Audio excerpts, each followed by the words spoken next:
మూసి ప్రక్షాళన ప్రభుత్వం ప్రతిష్టాత్మకంగా దీన్ని తీసుకుంది. కొన్ని లక్షల కోట్లతోని దీన్ని మొత్తం ఇక మూసిని మొత్తం ప్రక్షాళన చేసి మొత్తం నీట్గా చేస్తారు. ఇక ఇట్లాంటి ప్రకటనలు వింటున్నాం కదా మనం. ఇప్పుడు చెప్తున్నాయన్నీ ఆ మూసి రివర్ ఫ్రంట్ మూసి ప్రక్షాళన దీని మీదనట తాజకృష్ణ హోటల్లో మీటింగ్ పెడతారట. ఎవరితోని?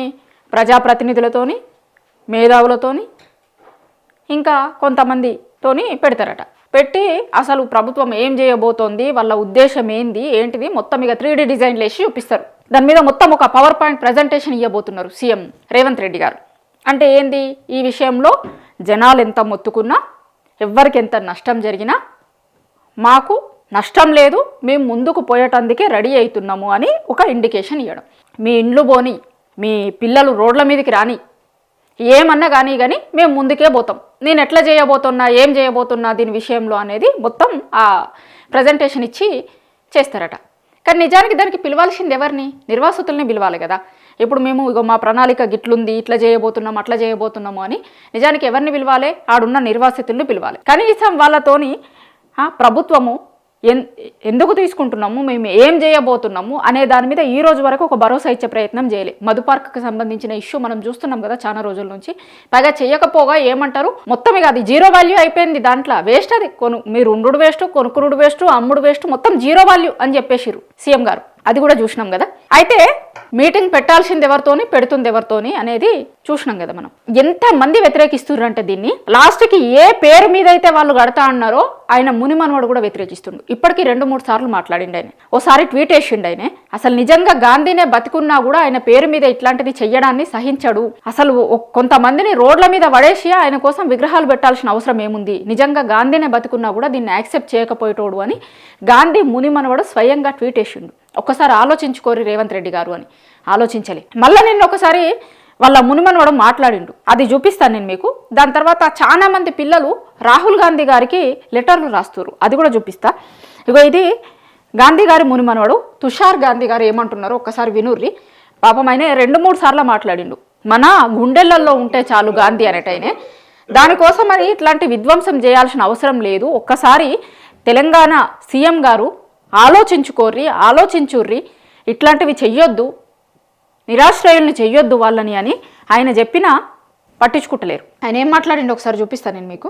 प्रिंसिपल है कि सहमति से कुछ भी जो भी करना है वो सहमति से किया जाए, अगर वो नहीं होता है तो वो अनडेमोक्रेटिक होता है. ये बहुत स्पष्ट तरीके से कहना चाहता हूँ कि मेरी सिंपैथीज है आप लोगों के साथ, पर ये मत सोचिए कि मैंने आवाज उठाई है इसलिए आपका काम हो जाएगा. ये मुमकिन नहीं है. आज के जमाने में अगर आप को याद हो तो राहुल जी के पास नहीं है. आज के जमाने में अगर आप को याद हो तो राहुल जी के पास भी एक शिकायत गई थी उनके चीफ मिनिस्टर के एटीट्यूड के बारे में, और उन्होंने पब्लिकली ये स्टेटमेंट किया था कि भाई वो गद्दी पे बैठने से पहले बात सुनते हैं, गद्दी पे बैठने के बाद नहीं सुनते. तो यही ट्रेंड हमेशा रहा है हमारी सरकारों में, चाहे वो कांग्रेस की सरकार हो या ऑपोजिशन की सरकार हो. ये जो बिलीफ कि we are kings and we are rulers, ये एक हमारी डेमोक्रेसी का एक सबसे बड़ा फेलियर जिम्मेदारी सरकार को लेनी पड़ेगी. I don't believe, I oppose this politics of statues, और इसलिए मैं तो चाहता ही नहीं कि बापू का स्टैच्यू कहीं पर भी बनाया जाए या लगाया जाए. जब तक हमारे दिल में गांधीयन थॉट नहीं आता तब तक स्टैच्यू से हमको कोई प्रेरणा मिलने वाली नहीं. इसलिए मैं तो हमेशा on a principle I oppose statues. मैंने दुनिया में कहीं पर भी अगर स्टैच्यू लग रहा है तो उसका मैंने ఏం చెప్తారంటే మన మనసులలో ఉంటే చాలు, గాంధీ ఏం చేసిండు, గాంధీ ఆచరించినటువంటి మార్గాన్ని మనం అనుసరించాలి. కానీ ఆయన స్టాచ్యూలు పెట్టినంత మాత్రాన కాదు. అసలు నేనైతే పర్సనల్గా దీనికి వ్యతిరేకిస్తా. అట్లా అంతమందిని రోడ్డు మీద పడేసి స్టాచ్యూలు పెట్టాల్సిన అవసరం లేదు, ఒకసారి ఆలోచించుకోర్రి అని అంటే లేదు, మేము చేయాల్సింది చేస్తాం. గాంధీ మునిమనవడు చెప్పని గాంధీ అసలు గాంధీనే బతికొచ్చి చెప్పినా వినేటట్టు లేరిల్లు.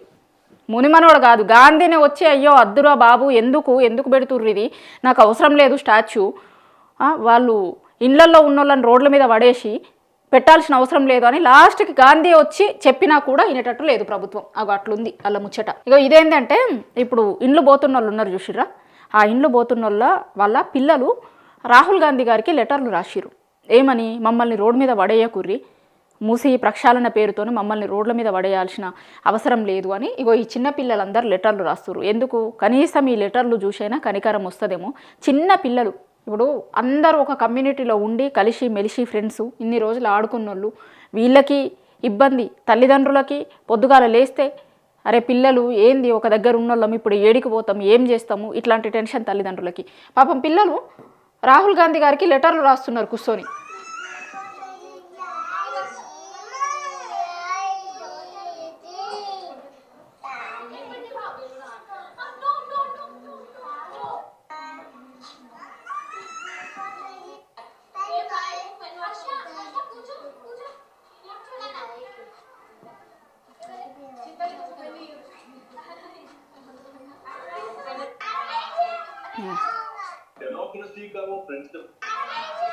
అట్లా పాపం చిన్న పిల్లలు, ఆ ఇండ్లు కోల్పోతున్న పిల్లలు రాహుల్ గాంధీకి లెటర్లు రాస్తారు. మీరు కనీసం చెప్పుర్రి, మీరు అధికారంలో ఉన్న రాష్ట్రంలో ఇంత దౌర్జన్యం నడుస్తుంటే, రాత్రికి రాత్రి ఖాళీ చేసి వెళ్ళిపోమని చెప్తుంటే, ఎక్కడికక్కడ బుల్డోజ్ చేస్తుంటే ఎందుకు మీరు సపోర్ట్ చేస్తలేరు చెప్పుర్రి. మీరు తెలంగాణ రాష్ట్రంకి వచ్చి ఓట్లు అడిగిరు కదా తెలంగాణ ప్రజలని, మీరు మరి ఓట్లు అడిగేందుకు మాత్రమే తెలంగాణకు వస్తారు, కానీ తెలంగాణ ప్రజల కష్టాలు ఉన్నప్పుడు, తెలంగాణ ప్రజలు మిమ్మల్ని రెస్పాండ్ కమ్మని అడిగినప్పుడు మీరు ఎందుకు అయితే లేరు రాహుల్ గాంధీ గారు? మీరు రెస్పాండ్ కావాలి కదా. తెలంగాణ రాష్ట్రంకి వచ్చి మీరు ఓట్లు అడగకుండా లేరు కదా. ఆ రోజు ఇడికి వచ్చి తెలంగాణ రాష్ట్రంకి వచ్చి మా ప్రభుత్వాన్ని గెలిపించుర్రి, ప్రజాపాలన అందిస్తాం, ఇందిరమ్మ రాజ్యం తీసుకొస్తాము అని చెప్పారు కదా మీరు.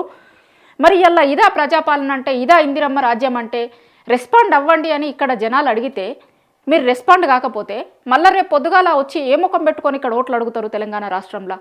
ఇక్కడ ఉన్న వాళ్ళందరూ గమనిస్తున్నారు కదా మీరు ఏం చేస్తున్నారు, ఏం చెప్పిర్రు, ఏం చేస్తున్నారు, మీ పాలన వచ్చిన తర్వాత ఏం జరుగుతుంది, మొత్తం ఎక్కడికక్కడ ఎట్లా బుల్డోజర్ పాలన నడుస్తుంది, ఇదంతా తెలంగాణ ప్రజలు చూస్తున్నారు కదా. స్వయంగా వాళ్ళు ఇబ్బంది పడుతున్నారు కదా. హైడ్రా కావచ్చు, మూసీ కావచ్చు, పేర్లే ఏదైతే ఏమైంది, నిన్నగాక మొన్న వెలుగుమట్లలో కావచ్చు, పేర్లు ఏదన్నా కావచ్చు, కానీ చేసేదేంది, మొత్తం ఇళ్లల్లో ఉన్న జనాలని రోడ్ల మీద పడేయాలి, ఎక్కడికక్కడ వాటిని మనం తీసుకోవాలి.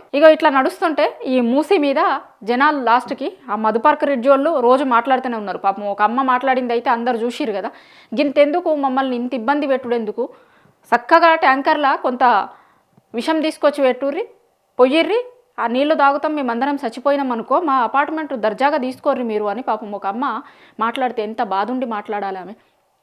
అట్లాంటి ఒళ్ళు మాట్లాడినా ఏం లేదు, కనికరం లేదు. చిన్న పిల్లలు వీళ్ళు రాహుల్ గాంధీ గారికి లెటర్లు రాస్తున్నారు, దీంతోనే ఏమీ లేదు.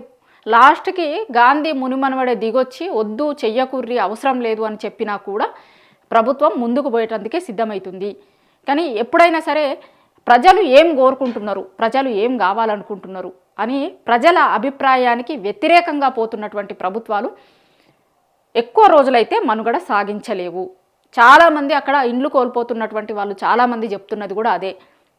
జనాలు అనుకుంటున్నటువంటి పాలనని, జనాలు కావాలి అనుకునే పాలనని అందించాలి ప్రభుత్వాలు, కానీ ప్రజల నిర్ణయాలకు వ్యతిరేకంగా పోతున్నటువంటి ప్రభుత్వాలు ఖచ్చితంగా దీనికి మూల్యం చెల్లించుకోవాల్సి వస్తుంది అని మధుపార్క్లో ఉన్నటువంటి అపార్ట్మెంట్ వాళ్ళు కావచ్చు, గతంలో చాలా సందర్భాలలో ఇల్లు కోల్పోయినటువంటి వాళ్ళు కావచ్చు హెచ్చరిస్తున్నారు ప్రభుత్వాలని.